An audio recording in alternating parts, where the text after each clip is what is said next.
Kia ora everyone. Hey, just a quick note. Think about joining the project team and become a member of a really cool project. I'll leave some links in the description at the end. Okay? Now, hi-ho, let's get on with my show. You are about to be introduced to someone who, after I saw their interrogation, the thought inside my mind was that this guy makes this guy look like this guy. And if you don't know who this guy is, his name's Jethro. And if you can't remember still, remember, this is his family. Yes, this DC really is that dumb. Now, what's the backstory? This is Kimberly Allen. She's a really lovely lady, but unfortunately, she used to get taken advantage of because she had a really big heart. This is Eric. He's our DC. He's also a bum. Kim was allowing Eric to crash on her couch because Eric, the bum DC, didn't have any place to stay. Now, one night while Eric was staying at Kim's place, he just decided to murder her, as DCs do. Then Eric stayed in her house for a few days and then decided to take off. But before he took off, he made a phone call from this cell phone. But this cell phone wasn't DC's cell phone. Oh, no. Remember, he's a DC. No, he made a phone call to someone he knows using Kim's cell phone, and the cops backtraced that call, and that's how they got him. Now, the thing is, the cops don't suspect this DC of doing anything. They actually think it's somebody else, and lucky for that somebody else that this guy's a DC. So the cops bring him into the station to ask him a few questions, and now we get to see this DC put his genius plan into action. I haven't known her that long. She was pretty cool, nice person. She opened up to me and I opened up to her. She had been real nervous. She just kept mentioning Larry. She had told me some prior incidents where she was at a bar where he drug her out by the back of her hair. He was screaming that I'll kill us both. Thing to her recently, or she's had a run into him. This interrogator is a senior, seasoned detective. This detective is a detective we call at the channel the poker player, for many different reasons, and you'll see some of them coming up. The first one is that he keeps his cards close to his chest. And what does that mean? That means that he knows something that Erica doesn't know. And that something is that they know that Eric is the last person to be identified with the victim before she was found murdered. And they know this information because the victim's credit card was used to purchase beer by a person at a gas station, and that person just happened to be DC. It's obviously one of life's essentials to the DC before they go and commit a murder. So they've got receipts from the gas station, but that's not what clings this DC. Oh no. What clings them is the CCTV cameras that are in that petrol station, put them in that gas station on Sunday afternoon. And now the poker player, all they got to do is sit back and wait to see if Eric says anything to contradict that fact. So if he says that he didn't see her from a certain time frame, and that certain time frame is any time before Sunday, before that gas station, then the cop knows he's lying. And our DC just got asked the origin question. Now let's go see our DC. Let me clarify again real quick just what I want, okay? For Friday night, from the time you met up with Kim, okay? Through today when you talked to us. Oh, okay. Okay. Friday night, definitely drinking. I know we went back to her place. Okay. And I went to sleep on the couch because that's normally where I slept at. Saturday, we've been to Nashville. We bar hopped a little bit. She did say that she was going to meet up with a friend of hers that she knew for a while. I know it was a guy, but I don't know his name, never got it. I left from her pretty much just roamed around all night. So I figured she did meet up with like whoever she was talking about. And I haven't seen her since after that, all of that. She probably did meet up with that person. Good. And they either stayed downtown or they went back to their place. Okay, so Saturday night you didn't come back to her place at all? No, You stayed in Nashville? No, sir. So you haven't seen her since Saturday? So how were you in her car in Smyrna at 11:09 a.m. on Sunday? Busted! Now let's see how believable this DC's lying. On Sunday? Mm-hmm. I don't recall being in her car on Sunday. You recall going to the store and using her credit card? Yes, that's when I told you when she, yes, On I'm Sunday? sorry. Yes, sorry. That's when I had came back down here for a little bit, and then yeah, I remember that. I forgot about that, and I'm sorry. I'm not lying to you. Told you he was a DC, and it just gets worse, man. I'm a little freaked out because, one, I didn't do nothing wrong. But right now, you're telling me a lot of. I know. I'm trying to remember everything. Now, if something happened and you were at the house and a mistake happened, then that's what we need to know. We can deal with mistakes. But somebody that's going to lie to us about them, that tells us that somebody's trying to hide something. Okay, I'll tell you. Okay.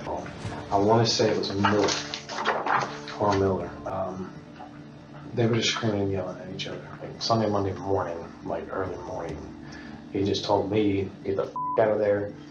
I called the taxi, and I left. I knew probably something bad had happened, but I didn't know what. Okay. I'm going to ask you this one time. Yes, okay? go ahead. And I want you to be perfectly honest with me. When you saw her Monday, before you left there, was she alive? Don't lie to me either. I know she was drugged up. He was crushing some type of pills. I seen a residue on the counter. I watched him put the powder in a cup. Okay. And then I watched him put Diet Dr. Pepper on top of it. I got scared. I called the taxi. How'd you call the taxi? Now again, just like in our DC Crybaby video, DCs aren't smart enough to articulate an answer which cannot be completely and utterly destroyed by a simple common sense.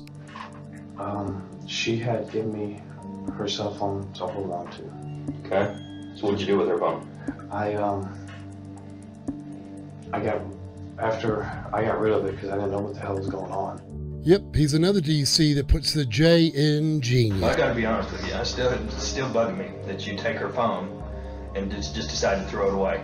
Because if you don't know that she's dead, you're not gonna take your friend's phone and throw it in the trash because she's gonna want her phone back. I threw it away in the trash can. Where? Downtown. At that time, honestly, speaking truthfully to you, I didn't know she was dead then. Honestly, truthfully, you're a DC. Sometimes some things happen, okay?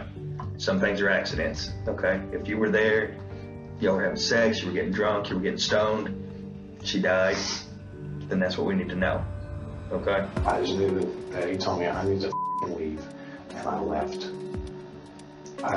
Honestly, that's what I did. Okay. And I left. Give us a couple of minutes and I'll go back in and talk to you again, okay? So the cops go away and check out if this guy that he says was there actually exists. Okay. I'm gonna try this one more time, okay? And I'm gonna give you a chance to be honest with me, okay? This third person bullshit is bullshit. That's all it is, bullshit.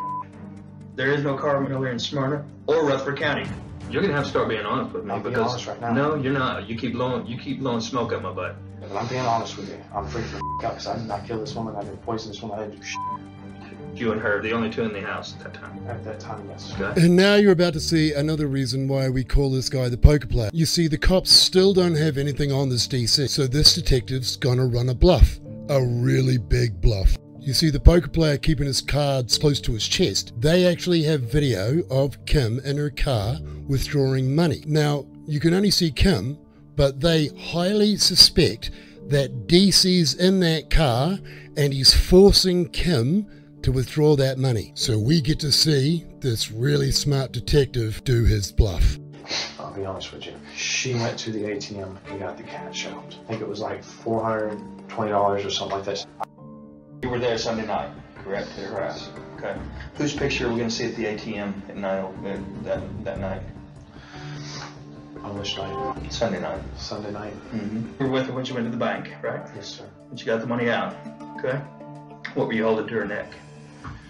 I went home. Come on. Come on. I didn't have no knife or nothing. Oh, this is gold too. You see, the poker player here is going to run a secondary bluff. You see, he's told one of his mates to come into the room and then say, it's a match, hoping that DC swallows it and believes that they must have found the knife and it has his DNA on it. It's gold. Come on, be honest with me now. Hey, No?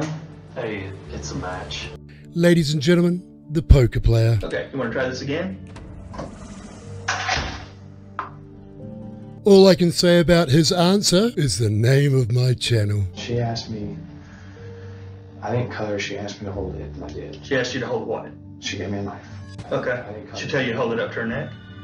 I didn't hold it to her neck, I just kind of held it like this. She said, I'm gonna loan you $40, and she took out $420. And I didn't need $400. So you took $420 from her? And now DC has just given the motive. Name of this channel. Let me tell you something, okay? Right now, you're blowing buku smoke up my ass, okay? If you want to keep this story up, we can play all night long. But we all know what happened, don't we? Honestly, truth, I was so up drunk, I don't remember. There was a struggle when we got back. Not like a fight. Between you and her? She was stumbling. And I went to catch her when I did, and it stuck in. And I freaked the out. What'd you do with the knife? I threw it away. Where? Downtown. Where? In the parking garage. After she fell on it, I got a towel to hold it right there. And I said, Kim, I'm so sorry. I said, I don't know what the hell I'm thinking. And I don't remember a whole lot because I had blacked out. Not like blacked out, yeah, I did. And I know I'm going to jail. Am I right? And I know I'm going to jail. It's the only smart thing that this DC has said in this whole entire interview. So anyways, a couple of hours later, old DC finally decides to tell the truth. I'm not a drunk ass boy. This and that. For some damn reason I went in the kitchen. And I grabbed the knife, I don't know why. Can I just touch your neck and show you? Sure. And I stuck her in the neck. And I realized what I was doing somehow to help. I dropped it. Then she asked me to give her some of the medicine to help her. So I gave her way too much. Did you crush it up and put it in a drink? Yeah, I thought that it would help ease the pain. And then she passed away. All right, just a couple questions. What'd you do with the duct tape? What did you use the duct tape for? Put it on her hands. Is she dead when you put the duct tape on? But I did that after she had passed away. Oh, she had duct tape on her hands. What else did you put duct tape on? Mouth. You put it across her mouth? Yes. And I think I did on her eyes. Did you put it across her nose? I'm going to say yes.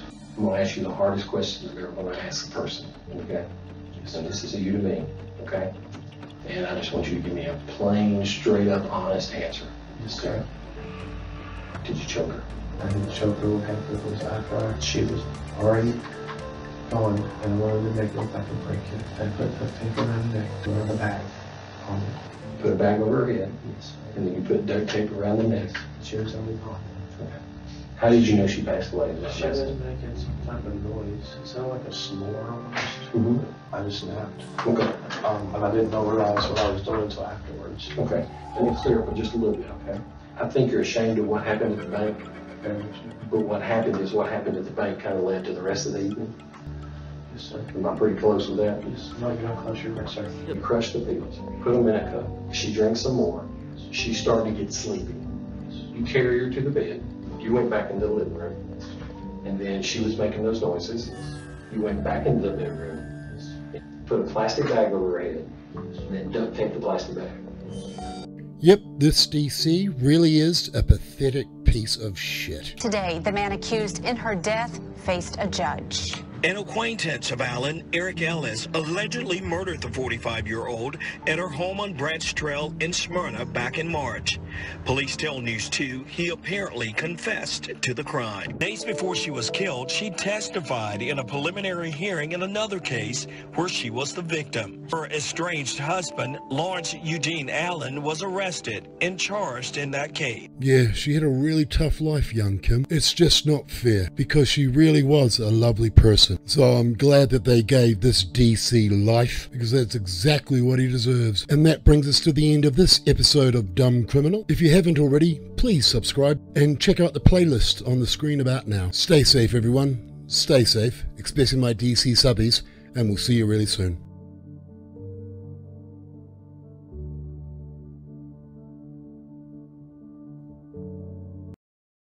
Hey, thanks for watching to the end, guys. That's awesome. Remember to please subscribe to this channel, and I'll leave some links below and in the comments section where you can take a look around the DC universe and the Project Safe bars, which is the reason why we're here, as we are so much more than a crime channel on YouTube. We, and that means all of my subscribers to this channel, we're all on a project. A really, really big one. So take a look around and you'll see what I mean. Stay safe, all of you. And I'll see you guys either at Mass at church on Sunday. Ka kite.